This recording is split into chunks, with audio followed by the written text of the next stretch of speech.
പന്തീരങ്കാവ് ഗാർഹിക പീഡനക്കേസിൽ എഫ്ഐആർ റദ്ദാക്കണമെന്നാവശ്യപ്പെട്ട് പ്രതിയായ രാഹുൽ ഹൈക്കോടതിയെ സമീപിച്ചു. രാഹുലിനെതിരെ നേരത്തെ നൽകിയ മൊഴി യുവതി ഇന്നലെ തിരുത്തിയിരുന്നു. ദുർബലമായ കേസാണിതെന്നും അന്വേഷണത്തിൽ പോലീസ് അലംഭാവം കാട്ടിയെന്നും പ്രതിഭാഗം പറഞ്ഞു. രാഹുലിനെ സഹായിച്ചതിന്റെ പേരിൽ 2 പോലീസ് ഉദ്യോഗസ്ഥരെ നേരത്തെ സസ്പെൻഡ് ചെയ്തിരുന്നു. ഇതിന് പിന്നാലെയാണ് കേസിൽ പെൺകുട്ടിയുടെ നാടകീയമായ മൊഴിമാറ്റം. രാഹുലിനെതിരെയുള്ള ആരോപണം സമ്മർദ്ദത്തെ തുടർന്ന് നുണ പറഞ്ഞതാണെന്ന് പെൺകുട്ടി പറഞ്ഞു. എഫ്ഐആർ റദ്ദ് ചെയ്തുള്ള സത്യവാങ്മൂലം പെൺകുട്ടി ഒപ്പിട്ട് നൽകിയതായാണ് സൂചന.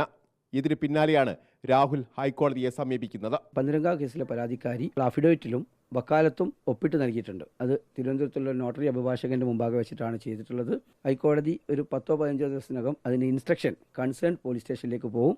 പോലീസ് പരാതിക്കാരെടുത്തു നിന്ന് മൊഴിയെടുക്കുകയും പ്രസ്തുത മൊഴിയുടെ റിപ്പോർട്ട് ബഹുമാനപ്പെട്ട കോടതിയുടെ മുമ്പാകെ ഹാജരാക്കുന്നതോടുകൂടി കോഷ് പ്രൊസീഡിംഗ്സ് പൂർത്തിയാവുന്നതാണ്. കേസ് അന്വേഷിക്കുന്നതിൽ പോലീസ് തികഞ്ഞ അലംഭാവം കാട്ടിയെന്ന് പ്രതിഭാഗം അഭിഭാഷകൻ കുറ്റപ്പെടുത്തി. പ്രധാന തെളിവായ വൂണ്ട് സർട്ടിഫിക്കറ്റ് വരെ ഇതുവരെ കോടതിയിൽ സമർപ്പിച്ചിട്ടില്ല.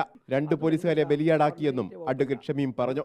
സൗന്ദര്യപ്പണക്കം മാത്രം എന്നുള്ള രീതിയിലുള്ള എഫ്ഐആർ ആണിത്. ഇതിന്റെ ഭാഗമായിട്ടുള്ള എഫ്ഐആറിനനുസരിച്ചുള്ള എഫ്ഐആർ ആണ് പന്തീരങ്കാവ് പോലീസ് സമയത്തിന് രജിസ്റ്റർ ചെയ്തത്. അപ്പോൾ CI സസ്പെൻഡ് ചെയ്യപ്പെടേണ്ട കാര്യമില്ല. ഏത് രാജ്യത്തേക്കും 26 രാജ്യങ്ങളിലേക്ക് പോകാൻ സൗകര്യവും കഴിവുമുള്ള രാഹുലിനെ സാധാരണ പോലീസ് ഉദ്യോഗസ്ഥൻ ഒരു സഹായിച്ചു എന്ന് നൽകിയിട്ട് അദ്ദേഹത്തെയും സസ്പെൻഡ് ചെയ്യാൻ ആവശ്യമില്ല.